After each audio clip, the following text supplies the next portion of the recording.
জনগণের উপর অভিঘাত আসতে না দেওয়ার ব্যাপারে যতটুক সরকারের পক্ষে অর্থনীতির পক্ষে সহনশীলতা ধারণ করা সম্ভব ততটুকুই আমরা ইনশাল্লাহ ধারণ করব। আপনারা দেখেছেন যে ডিজেলের দাম বাড়ানো হয়েছে 15%, 100 টাকার ডিজেল হয়েছে 115 টাকা। আপনি আশপাশের যে কোনো দেশে, ভারত, নেপাল, পাকিস্তান সহ আশপাশের যে কোনো দেশে যদি তুলনা করেন, সেখানে জ্বালানি তেলের মূল্য আমাদের বাংলাদেশ থেকে বেশি, যদি আপনি মুদ্রার বিনিময় হার লক্ষ্য করেন। আমরা সতর্কভাবে 15% বৃদ্ধি করেছি এবং এটির ব্যাখ্যাও আমি সংসদে দিয়েছি।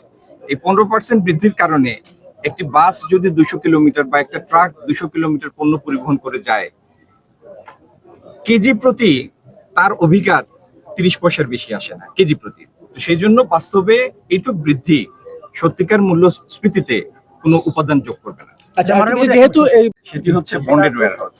যারা রপ্তানি করেন এবং রপ্তানির প্রয়োজনে পণ্য বিদেশ থেকে আনেন, কাঁচামাল বা অন্যান্য ইন্টারমিডিয়ারি, সেগুলি আমরা বিনা শুল্কে আসতে দেই, যে সেটি দিয়ে ফিনিশড গুডস তৈরি হবে এবং ইভেন্চুয়ালি সেটা রপ্তানি হবে। সেই জন্য বন্ডেড ওয়্যারহাউসের সিস্টেম আছে। তো যারা রপ্তানি করবেন তারা তাদের বন্ড সুবিধার আওতায় সেসব আমদানি করতে পারেন, কোনো অসুবিধা নেই।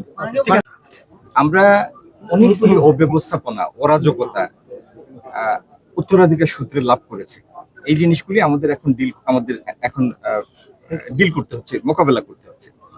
বাংলাদেশের সব থেকে বড় যে সমস্যা সেটি হলো এখানকার বিদ্যুৎ উৎপাদন এখনো মূলত গ্যাস নির্ভর, কিন্তু গ্যাসের চাহিদার মাত্র 1700 MMCFD আমাদের দেশীয় গ্যাস ক্ষেত্র থেকে আসে, আর 900 MMCFD আমরা এলএনজি বাইরে থেকে আমদানি করি, কিন্তু তারপরেও আমাদের চাহিদা থেকে যায় আরো 1000 MMCFD। এখন সরকার অর্থের সংস্থান করতে পারলেও বাড়তি 1000 MMCFD এলএনজি আনা সম্ভব হচ্ছে না, কারণ এটি যে রিগ্যাসিফিকেশন হয় এটির জন্য ফ্লোটিং যে ভেসেল লাগে এফএসআরও, সেই এফএসআরও আমাদের মোটে 2টি এবং এদের দৈনিক ক্ষমতা হচ্ছে 935 MMCFD। আমরা ল্যান্ড বেসড এফএসআরও এবং অফশোর এফএসআরও আরো জন্য টেন্ডারে যাচ্ছে, জ্বালানি মন্ত্রণালয়ে যাচ্ছে, নির্মাণের উদ্যোগ নিচ্ছে, যাতে আমাদের এলএনজি আমদানির ক্ষমতা বৃদ্ধি করা যায়। আরেকটি বড় সমস্যা হচ্ছে আমরা তেলেও আমদানি নির্ভর, গ্যাসেও এখন আমদানি নির্ভর, কিন্তু এটির জন্য বড় কোনো সাস্টেইনেবল স্টোরেজ তৈরির উদ্যোগ আমরা নেই।